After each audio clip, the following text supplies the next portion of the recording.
Hello and welcome back to another video. If you are new here, welcome to my channel. My name is Justina, and if you're a returning viewer, welcome back and thank you for joining me today. So here today we are going to look at the astrology of April 2026. This is your monthly horoscope for Leo rising, Leo ascendant. You can also watch it for your moon sign or your sun sign if you wish, just to get a bigger picture and a wider perspective upon your life. All right, so we will start from the very first event, but before we dive slightly deeper, I just wanted to let you know that I follow Western astrology tropical zodiac. So here we will start from a full moon happening on the 2nd of the month, and this is happening in the sign of Libra. This is an cardinal energy, which is action oriented at 12 degrees of Libra. So have a look if you have any placements in Libra, but also in Cancer, Aries, or Capricorn at around 12 degrees, give or take 2 to 3 degrees, because you will be under greater influence of this full moon. So full moons tend to bring anything that was hidden up to the surface. They bring clarity, heightened awareness. They strengthen our intuition as well. Things become clear, things that we've been wondering about and things that were perhaps that lacked full clarity. A bigger picture here, a full moon brings that exposure. But at the same time, this could be a turning point. This could be also connected to a major breakthrough. And this is happening in your 3rd house. So yes, communication is very much highlighted. Decisions, news, gossips.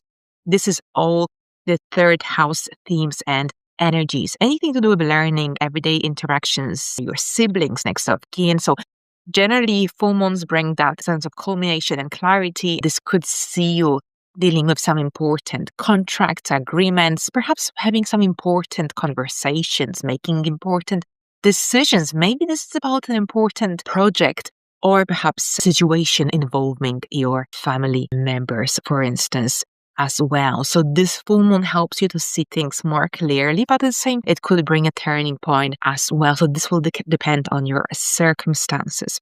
All right, so on the 9th, we've got Mars, the planet of action, drive, courage, motivation, enters Aries. Aries rules Mars. Very, very comfortable energy placement for Mars. Mars is very strong. And generally here, this is happening in your 9th house. So the 9th house deals with anything to do with foreign places, foreign people, anything to do with higher education, legal matters as well. So Mars gives us that push, encouragement, stimulation to take action. So for you, this could mean that you will finally have energy and motivation to perhaps apply for a passport or a visa, for example, as well. You might see some movement also in a legal case you're involved in, let's say. But at the same time here, the 9th house brings opportunities for self-improvements, growth, development more specifically.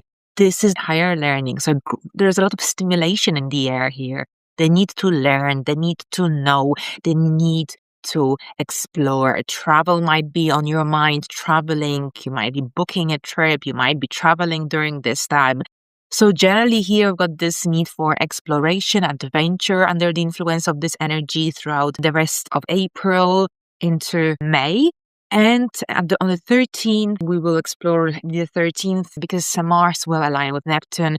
Bear in mind that as soon as Mars enters Aries between the 9th and the 13th, it will also trigger that 0 degree of Aries, which is the degree where Saturn and Neptune conjoined on February 12th, 20th. So what is this conjunction about? This is a dissolution of structures that are not working anymore. And we've seen this happening across the globe pretty clearly in these initial months of 2026 already. But what does it mean for you? Maybe this is about your belief system, your life philosophy is completely changing. You're redefining your beliefs. And maybe this is about your life direction, which is completely taking a very different turn. And now that Saturn and Neptune are here, and there is Mars and Mercury coming as well, and a new moon. So there is a lot happening in this area of your life. So clearly you're thinking about your life purpose, your life direction.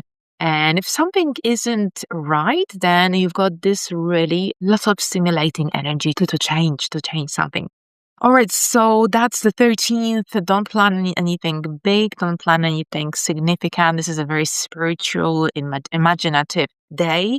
But this day brings a lot of inspiration, but not necessarily the kind of energy that you need for problem solving or dealing with something of a very analytical nature. So make sure if you have to write an assignment or hand it in on this day or an important document, make sure that you double check if everything is okay. Because whenever Neptune is involved, Neptune tends to blur the lines. Neptune brings confusion, delusion, things might not be as they seem. So this sort of energy requires extra attention to detail. All right, so if you're planning to travel on this day, make sure that you check that you definitely packed everything, that you checked in, and so that you don't have any regrets or disappointments. All right, so mid-April brings Mercury. Mercury moves into Aries. So here we are moving away from that intuitive, imaginative, dreamy energy influencing our mindset. And we are moving into Aries. Aries acts fast. Aries can be impatient. And of course, Aries wants things to get going, get moving. So this also influences your thinking processes. Mercury in Aries is good for learning because you can grasp knowledge pretty quickly. But at the same time, with Mercury in Aries, we need to really be conscious of our words, what comes out from our mouth, because sometimes we speak quicker than we think with Mercury in Aries, and sometimes it can lead to disagreements. But for you, this is happening in your area of knowledge, higher learning. So a great time for learning. There's a lot of stimulation here with Mercury in Aries, and perhaps a need to guide, to teach, to mentor, to listen, to absorb knowledge, to engage in activities that can help you grow. And this is the kind of energy that will influence your life throughout the majority of April, especially since Mars is here as of the 9th, and Mercury joins here, Mars, Saturn, and Neptune. And of course, Chiron is here as well. All right, so here on the 16th, the Sun and Chiron conjoin. Now, the reason I chose this alignment is because Chiron can bring up to the surface anything that is unhealed, so perhaps unhealed.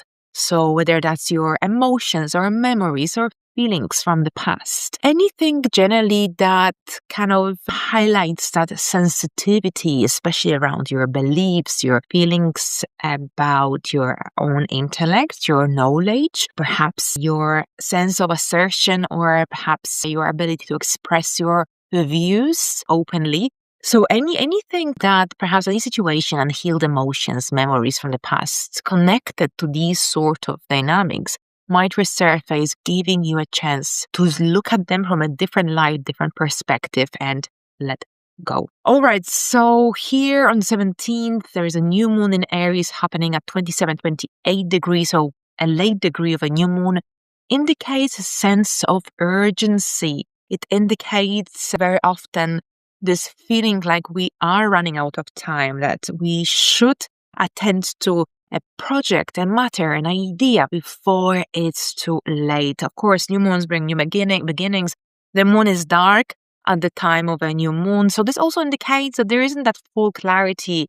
And even though it's a good time for planting seeds, we don't know which direction this idea, this goal will take us. So definitely write things down if you can and act strategically. Saturn is here, Neptune is here, Chiron and Mercury. There's a lot of energy accumulated in this area of your life.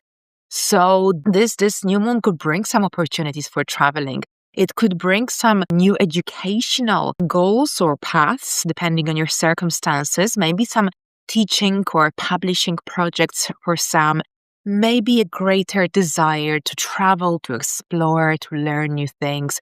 So generally here, this new moon could bring some new experiences, new opportunities for you to broaden your horizons, to broaden your life perspective. Now, as a couple of days after this new moon, between the 19th and the 20th of April, we've got a series of pretty tense, serious alignments. And this is when Mars and Mercury and Saturn, they conjoin. And that's between the 19th and the 20th. So these alignments bring that sense of responsibility and discipline. And this could be connected to some important decisions that you might be making related to education, related to travel, related to legal matters, your purpose, the direction your life is taking. Saturn is about structure. You need structure when Saturn is involved, especially. Of course, structure is always needed, but Saturn kind of pushes us and kind of highlights that need for structure and discipline, taking things seriously, taking a serious and realistic approach as well, because the decisions that you make around this time, they could impact your life for quite some time. So keep this in mind. All right, so on the 20th, we've got the Sun moves into Taurus. We start Taurus season. Wherever the sun is shining its light, of course, this is an area of increased visibility. And especially for you because the sun rules your chart. So whenever the chart ruler is positioned or whatever area of life is transiting, this is the area of focus. So your focus turns onto your career at this point. And this would be a good time for reaching your career goals and milestones until the second part of May. This could be a good time for realizing whether you are on the right track, whether something needs to change. So it's about alignment and realignment. But this is also a good time for looking at your goals, or your objectives and your ambitions.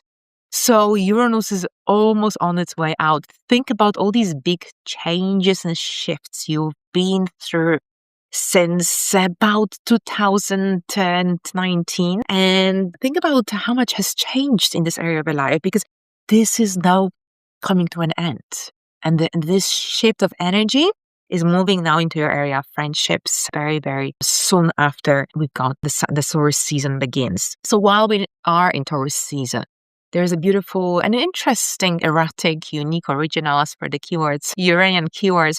On the 24th, we've got Venus and Uranus conjunction, and this is happening at 29 degrees of Taurus. The final alignment with another planet, between Uranus and another planet, because Uranus is leaving Taurus, and we will not see this transit in our lifetime pretty much.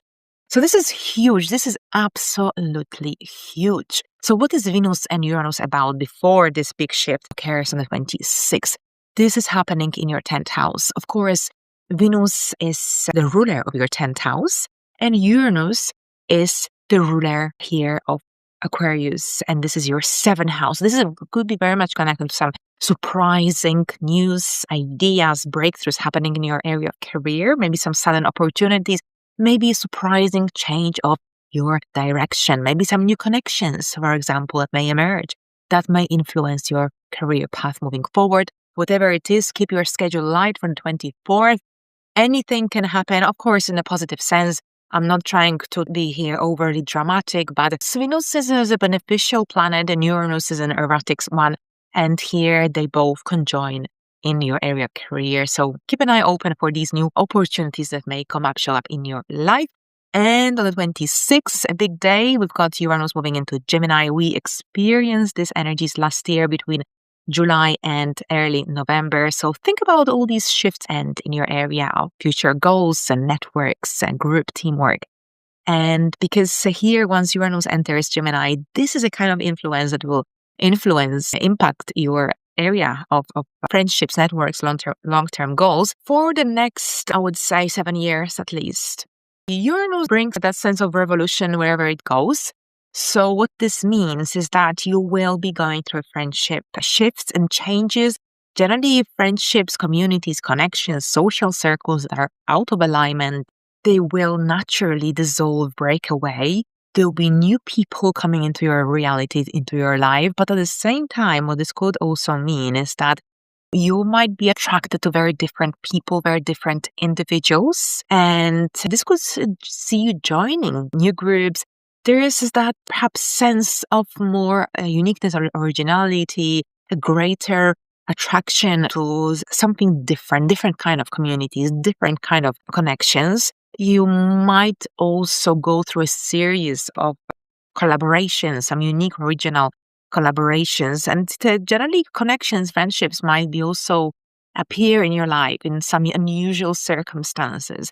Now, you might also see yourself restructuring your goals and plans for the future. They might evolve in quite unexpected ways. You might get involved in some collective causes of some kind. So there is lots of different opportunities, but things are taking a very different shape and turn. Uranus gave us a little preview last year, so you can also refer to that little short period in time, see how things evolved and changed in your area of long-term goals and dreams and hopes for the future, just to get an idea of what may come up this time around. So on this note, I wish you a wonderful month ahead, and until the next time, bye for now.